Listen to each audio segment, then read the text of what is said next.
मत्ती 4 उसकी एक आयत को मैं पढ़ूंगा, आप उसे सुनेंगे, अपनी बाइबल को खोलेंगे। उसमें लिखा, तब आत्मा यीशु को जंगल में ले गया ताकि इब्लीस से उसकी परीक्षा हो। वो 40 दिन 40 रात निराहार रहा। तब उसे भूख लगी। तब परखने वाले ने पास आकर उससे कहा, यदि तू परमेश्वर का पुत्र है तो कह दे ये पत्थर रोटियां बन जाएं। यीशु ने उत्तर दिया, लिखा है, मनुष्य केवल रोटी से नहीं परंतु हर एक वचन से जो परमेश्वर के मुख से निकलता है जीवित रहेगा। सब बोलो आमीन। आमीन। जंगल का मतलब होता है परीक्षाएं।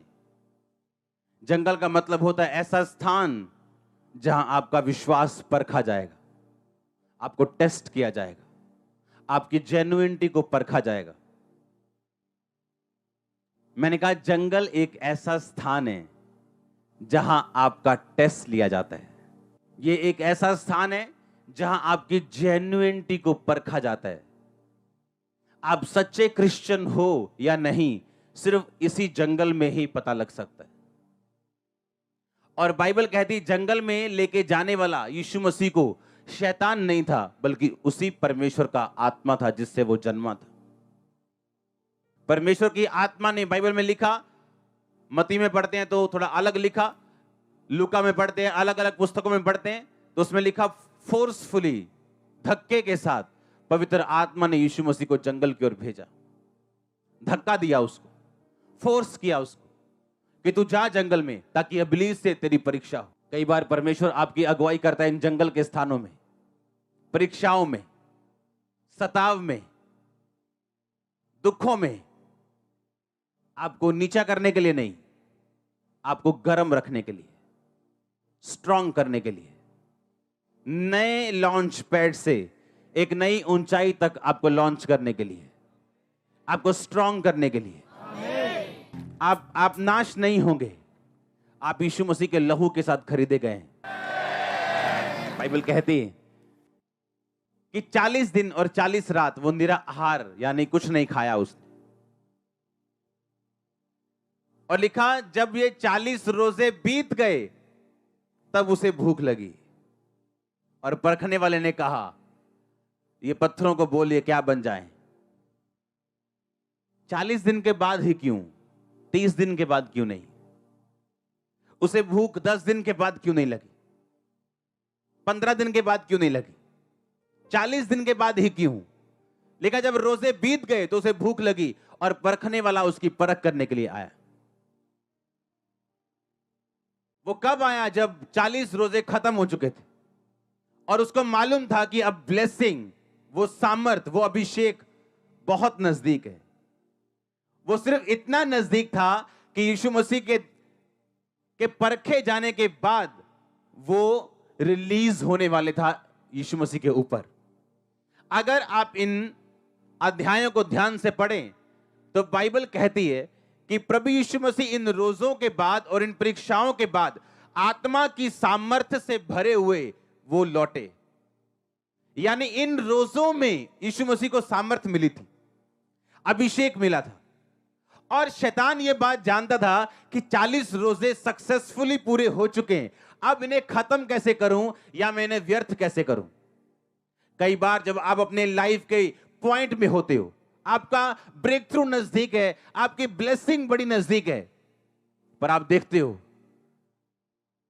कि ये क्या हो रहा है, ये मुश्किल मुझे क्यों आ रही, ये ऐसा मेरे साथ क्यों हो रहा है, ये ट्रबल अब मुझे क्यों आ रहा है।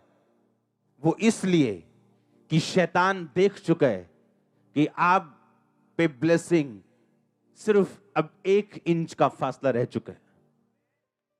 वो देख चुका है, और जब वो देख चुका है वो ये चाहता है कि आप परख में फेल हो जाएं।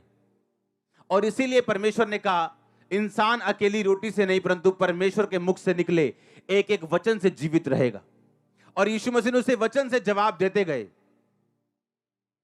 वचन से वो बोलते गए। और बाइबल कहती है उसके बाद जब शैतान चला गया, यीशु मसीह आत्मा की सामर्थ्य से भरे हुए वापस लौटे। यानी वो डिवाइन पर्पस, वो ईश्वरीय काम, वो ईश्वरीय बुलाहट, वो खुदा की योजना जो खुदा ने यीशु मसीह के लिए रखी थी वो पूरी हो चुकी थी। इसका मतलब अगर आप यीशु मसीह के संतान हैं, आपके लिए भी एक प्लान है परमेश्वर का। उसका आपके लिए भी एक डिवाइन योजना है, ईश्वरीय योजना है। वो पूरी कैसे होगी? जब आप अपनी परीक्षाओं में सफलता के साथ पास हो जाएंगे। और याद रखो, जब शैतान सबसे गर्म हो, आपका ब्रेक थ्रू सबसे नजदीक है। जब आपकी परीक्षा, वो बीमारी हो, सताव हो, गरीबी हो, जब टॉप पे चली जाए, तो याद रखना मेरी बात, अगला दिन आपकी लाइफ का सबसे सुंदर होगा। आपको ये याद रखना है कि जब शैतान पूरे फुल फॉर्म में आपके पीछे, आपका ब्रेक थ्रू बहुत नजदीक है, बहुत ज्यादा नजदीक, आपकी सांस से करीब है वो। मैं आपको स्पिरिचुअल, आपको मैं आत्मिक रीति के साथ बता रहा हूं, आपको प्रोफेटिक रीति के साथ बता रहा हूं। आपकी टेस्टिमनी आपके करीब आ चुकी है। आपको अपनी अंदरूनी आंखों के साथ उसे देखना है। आपको इन शारीरिक आंखों से नहीं देखना। आपकी टेस्टिमनी बहुत करीब है। इसीलिए शैतान डरा हुआ है, इसीलिए वो घबराया हुआ है। वो आपको डिस्ट्रैक्ट करना चाहता है, आपको आकर्षित करना चाहता है, आपके ध्यान को भटकाना चाहता है। पर आपको कूल रहना है, बी कूल रहना है, कूल बेबी। क्या करना है? कूल रहना है, कूल, क्योंकि टेस्टिमनी बहुत बड़ी आने वाली है आपकी। आपने यही बात याद रखनी कि 40 दिन के बाद ही क्यों, जब उसे 40 दिन के बाद ही भूख क्यों लगी, और परखने वाले ने 40 दिन के बाद ही उसे क्यों परखा, और आत्मा ने उसे भेजा जंगल में, जा और तेरी शैतान से परीक्षा हो। ऐसा क्यों, वैसा क्यों? अगर आप यीशु मसीह के साथ सिंसियर हैं, सिंसियर, हां, अगर आप बिल्कुल सिंसियर हैं, आप फेथ में बने रहेंगे और कभी क्वेश्चन नहीं करेंगे। अगर आप सिंसियर हैं, अगर आपकी वॉक, अगर आपका चाल यीशु मसीह के साथ अगर सिंसियर है, आप क्वेश्चन नहीं करेंगे। वैसे ही जब आप अपने मेंटर के साथ, अपने स्पिरिचुअल फादर के साथ जब सिंसियर होते हैं, आप मसा पाते। नहीं तो लोग 10 साल रह के भी खाली बैठे हैं, क्योंकि जब तक सिंसियरिटी नहीं आएगी, आप जितनी मर्जी देर खुदा के साथ रह लो या अपने मेंटर के साथ, कोच के साथ रह लो, आप कुछ नहीं पा सकते। आपको सिंसियरिटी दिखानी खुदा के सामने, आमीन, कि आप जेन्युइनली उसको फॉलो कर रहे हैं, आप हार्टली उसको फॉलो कर रहे हैं। एक प्रेशर, एक दुख, एक झटका आपको परमेश्वर से हटा नहीं सकता। अगर शैतान आपको बीमार करने की कोशिश करेगा और आप खड़े रहेंगे, तो हीलिंग की नदियां भी परमेश्वर बहाएगा। अगर वो एक बंदे को आपके खिलाफ खड़ा करेगा और आपकी बेइज्जती करेगा, खुदा 10 लाख खड़ा करके आपकी इज्जत करेगा।